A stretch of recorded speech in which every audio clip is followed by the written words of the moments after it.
The day Madison Torres walked into our compliance meeting and called my 18 years of healthcare experience legacy overhead with a pension plan, I knew Health First Solutions was about to learn a $10.5 million lesson.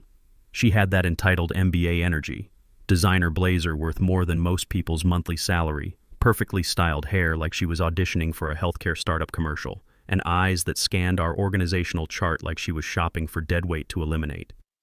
Madison was 29, Chief Innovation Officer, and the CEO's daughter. She didn't shake hands, she did that weird finger wave thing millennials do, tossed around phrases like healthcare 4.0 and digital transformation paradigm while sipping a $12 green juice like she'd personally invented electronic medical records. Nobody had asked her to present at our quarterly compliance review.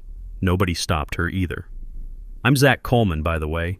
52 years old, been doing healthcare compliance since these kids were learning to tie their shoes. 7 years as Health First's designated HIPAA security officer, 18 years total in healthcare privacy protection. I've witnessed data breaches that would make your hair curl, watched hospitals get fined into bankruptcy over patient privacy violations, and spent nearly 2 decades building safeguards that actually work in the real world, not just on paper. 2 federal audits under my belt with 0 violations. A compliance track record that spoke for itself, apparently in a language Madison had never bothered to learn. She clicked through a PowerPoint presentation titled Operational Excellence Initiative Phase 1. Phase 1, as it turned out, was me. I'd been the federally designated HIPAA security officer for Health First Solutions since 2016. That's 7 years of ensuring patient data stayed private, building privacy controls from scratch, documenting every conceivable way our electronic health record system could be compromised. I maintained a filing cabinet in my office labeled, "If you terminate me, read this first." Nobody had ever bothered to open it. Madison clearly didn't know what a HIPAA security officer actually did on a daily basis. During her presentation, I watched her quickly Google HIPAA compliance requirements on her laptop. That morning, standing there in her father's corner office with its view of Lake Michigan, she dismissed privacy compliance as an administrative support function and suggested we leverage AI-driven oversight protocols to optimize operational efficiency.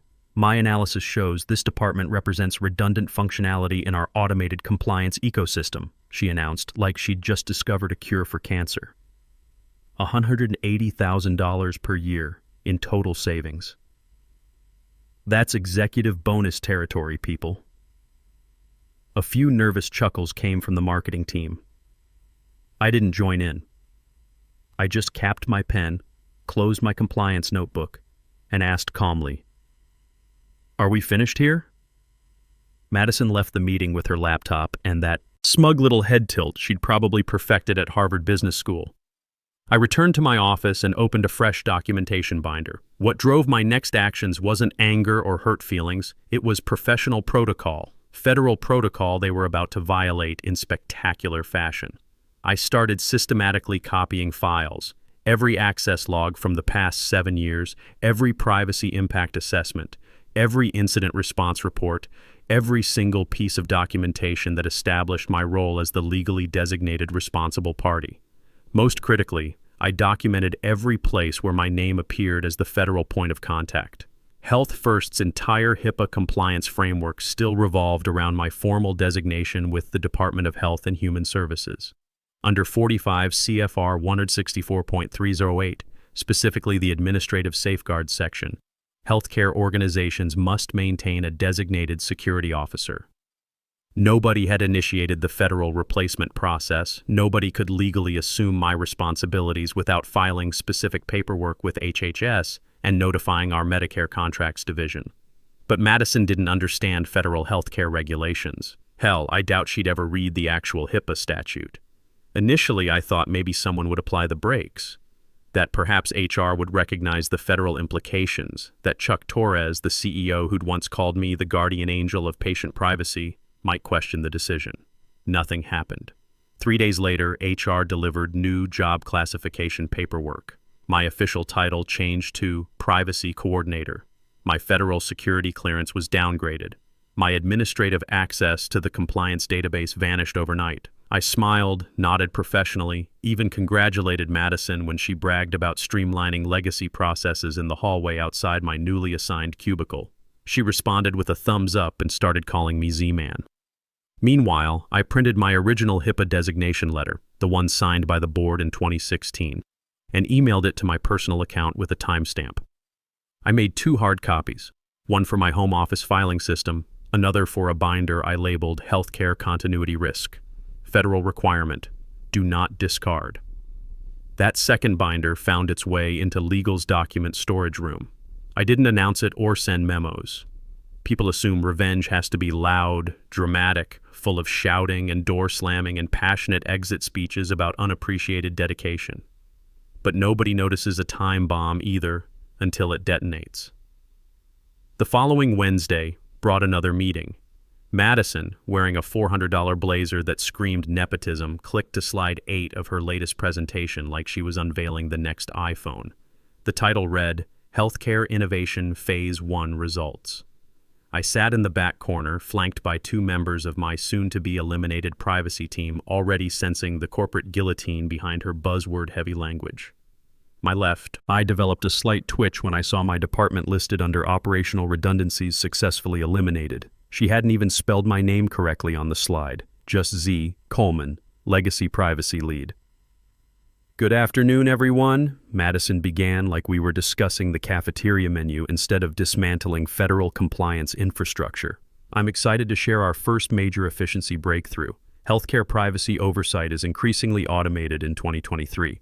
Platforms like Secure Health Pro and Compliance Bot mean we don't need traditional oversight roles anymore. We've successfully transitioned 2 full-time positions and restructured the privacy function for annual savings of $180,000. She looked up from her laptop, smiled like she'd just solved healthcare inefficiency. That's a Tesla Model S, folks. I stared at her like she'd just announced we were switching to an honor system approach to patient confidentiality.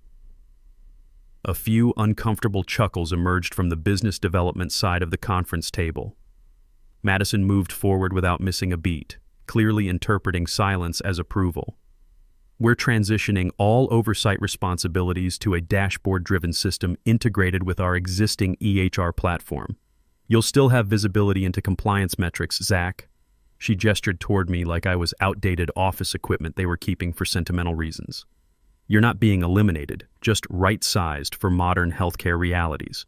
Privacy protection is about automated processes, not individual personalities. That moment crystallized 2 important realizations. First, Madison possessed zero understanding of what I actually accomplished during my daily work. Second, nobody in that boardroom was going to challenge her logic, no matter how fundamentally flawed. Chuck Torres, her father and our CEO, sat nodding like she was explaining advanced quantum physics. HR representatives avoided making eye contact with anyone. Legal's summer intern took detailed notes and appeared genuinely impressed by the presentation. My direct reports sat frozen, clearly expecting me to voice some objection or at least ask clarifying questions. I chose a different approach. Instead, I uncapped my pen, wrote 45 CFR 164.308A2 in the margin of my notepad, and delivered the smallest, most professional, most potentially devastating smile in corporate history. Understood completely, I said with practiced calm. That was my entire response. No protest about federal requirements, no speech about regulatory complexity, no explanation of the legal minefield they were wandering into blindfolded. Just the quiet sound of my portfolio closing as I stood and exited the conference room. Madison looked genuinely confused, like she'd expected applause or at least some follow-up questions about transition timelines. I provided neither. I walked directly to my office and began the systematic process of downloading every audit record from the past 7 years. HIPAA protocols, administrative access logs, breach response documentation, safeguard implementation reports, everything that established my role as the federally designated responsible party. I encrypted complete copies on my personal drive and created an additional backup on a thumb drive I kept in a coffee mug labeled World's Most Adequate Privacy Officer, a gag gift from my team that had become oddly prophetic. Next, I printed the complete version history of our healthcare continuity plan, paying special attention to Section 7.4, buried deep under emergency procedure boilerplate where nobody ever bothered reading. That section outlined a federal requirement I'd personally inserted 3 years earlier, Designated HIPAA security officers must be formally replaced within 30 calendar days, or the organization automatically enters federal non-compliance status. I'd added that clause after watching a hospital system in Ohio absorb a $2.8 million penalty for mishandling their officer transition during a merger. I'd written the policy myself, signed off on the implementation, and watched the board approve it unanimously during a routine quarterly review. Madison wouldn't recognize that clause if it appeared in 72-point font with flashing neon arrows pointing directly at it. HR called later that same afternoon to confirm my role realignment. They explained I'd now report to the Director of Administrative Services with new responsibilities including document management and process observation. I responded positively and asked about my new identification badge timeline. They said I could continue using my existing credentials. I nearly laughed out loud. That evening I stayed late in the office, printing and organizing a comprehensive binder containing designation letters, HIPAA audit trails, every federal filing where my name appeared as the legally responsible authority. I attached a bright yellow sticky note to the cover, healthcare continuity risk, federal requirement, do not discard. I personally delivered that binder to legal's document storage room. Third shelf, middle section, positioned between routine contract archives and quarterly compliance reports from 2019. No security cameras monitored that area. No witnesses observed my filing activities. Just me, fluorescent lighting, and approximately 500 boxes of corporate documentation that might someday become crucial evidence. After completing that task, I drove home through Chicago's evening traffic, prepared a simple dinner, and didn't waste emotional energy on self-pity. I wasn't being eliminated from the organization. I was being systematically transformed into a regulatory time bomb with a 30-day fuse. Let them assume I'd accepted defeat gracefully. Let them believe 18 years of healthcare compliance expertise could be replaced by automated dashboard monitoring. Let them celebrate their $180,000 efficiency victory while remaining completely unaware of the federal tripwire they'd just activated. 5 days after Madison's streamlining success, HR delivered a gift basket to my new cubicle.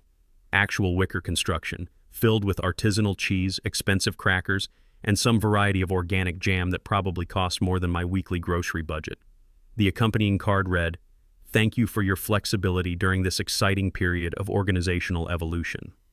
Signed with a cheerful smiley face from Janet in People Operations. I examined it for approximately 60 seconds before transporting it directly to the break room microwave area, abandoning it like a failed science experiment. The office atmosphere had shifted to something resembling a corporate celebration. My former colleagues developed sudden cases of selective blindness whenever I approached, like proximity to a demoted employee might prove contagious. Madison strutted through the hallways like someone who'd personally solved healthcare inefficiency, occasionally stopping to discuss her optimization breakthrough with anyone willing to listen. She started addressing me as coach, terminology that should have triggered immediate HR intervention, but from management's perspective, I was handling the transition with admirable professionalism.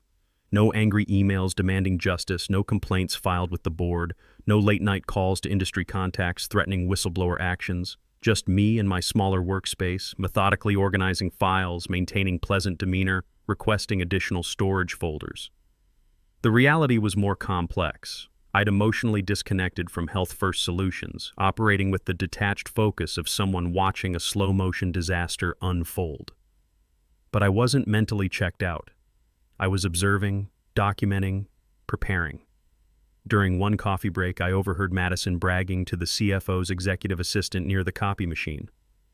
"He's gone in 2 weeks. We saved nearly $200,000 when you factor in benefits and overhead. That's budget for a complete data analytics team, plus conference travel for the year."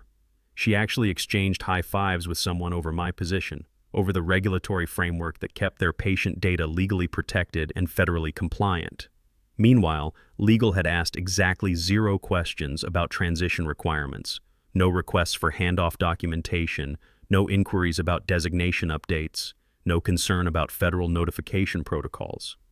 They simply processed my HR status change and continued business as usual, treating my role like a Netflix subscription they'd decided to cancel. That same afternoon, I accessed the Health and Human Services compliance portal and reviewed our current HIPAA designation record.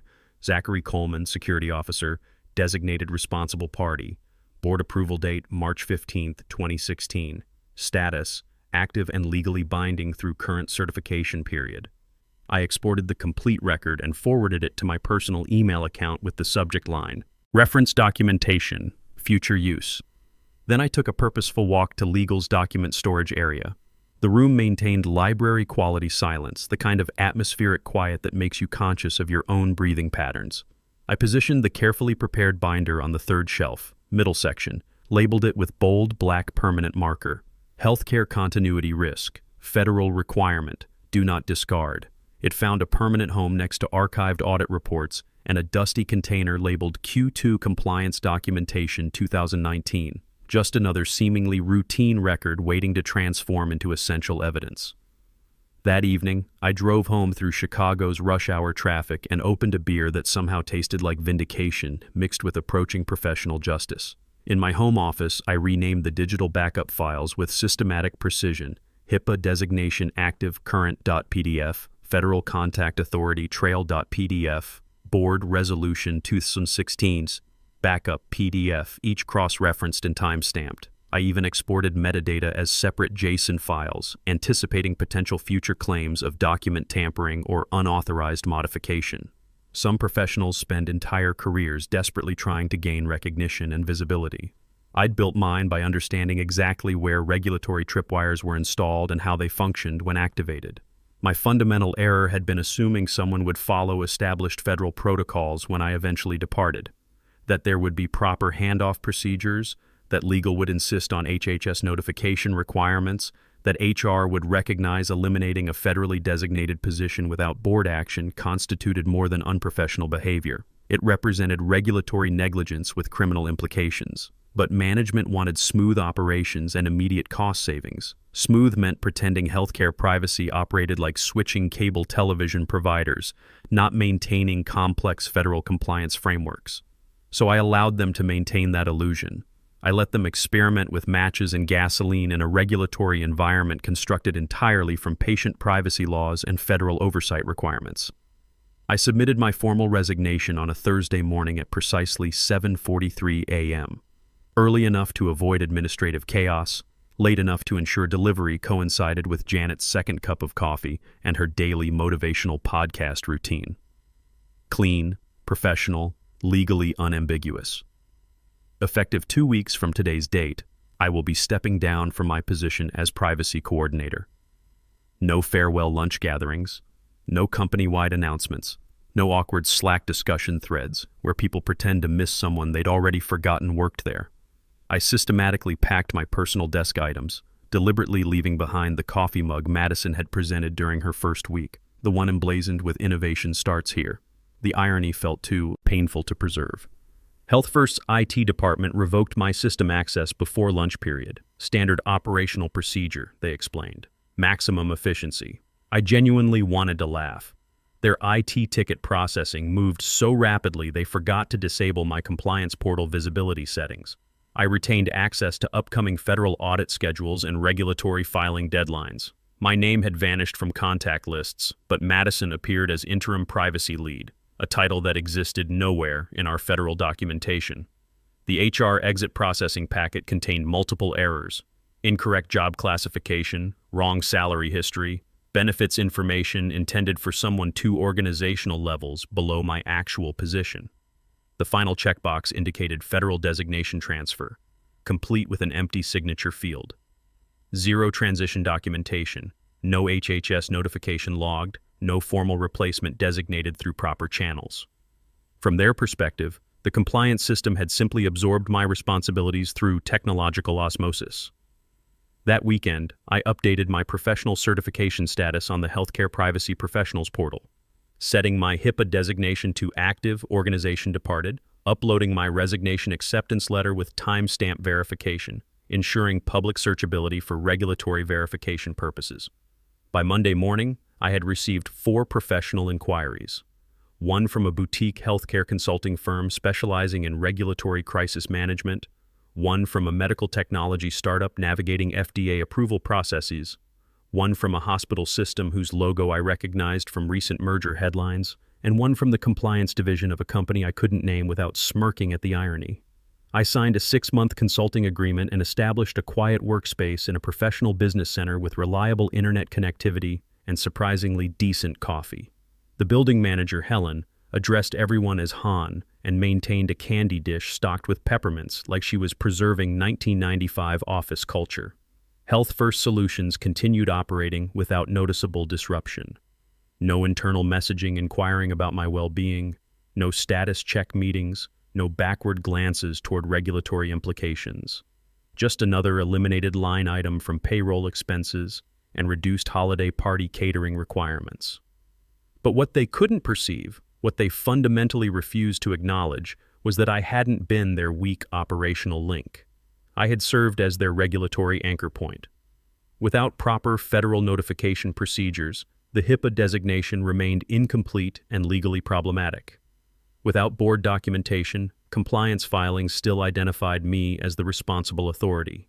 And without a properly designated officer, their federal audit timeline was operating with a dead battery. 4 months into Madison's corporate victory celebration, Health First's offices resembled a movie set designed for billion-dollar success stories. Conference rooms remained booked solid for weeks in advance. The employee break room received a premium espresso machine upgrade. Suddenly, everyone possessed new business cards and professionally updated LinkedIn profiles. Madison had traded her designer blazers for custom-tailored suits she probably never wore twice. She moved through hallways like someone who'd personally invented efficient healthcare management. The $485 million merger with Mid-State Healthcare Systems represented her opportunity to demonstrate that optimization strategies involved more than buzzwords and elimination spreadsheets.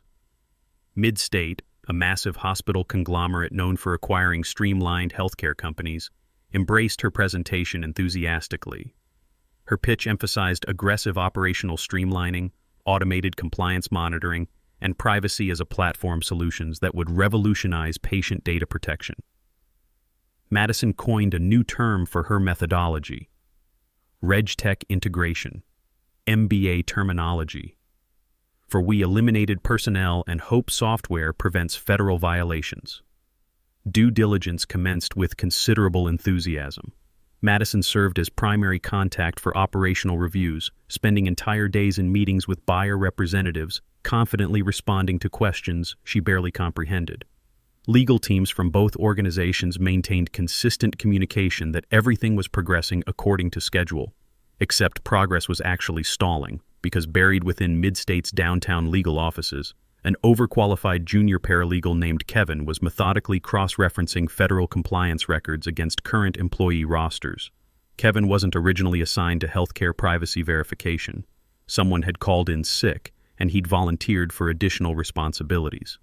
That's when Kevin discovered the discrepancy that would detonate everything.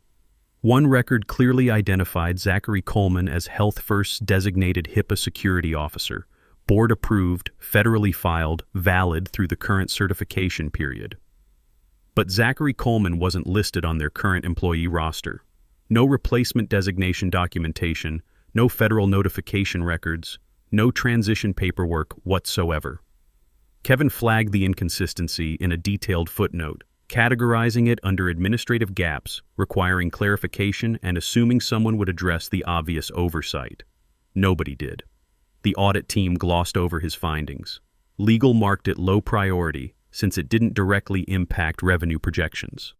Madison reviewed the HIPAA compliance section, scribbled handled through integrated platform in the margins, and uploaded everything to Mid-State's buyer portal without additional scrutiny.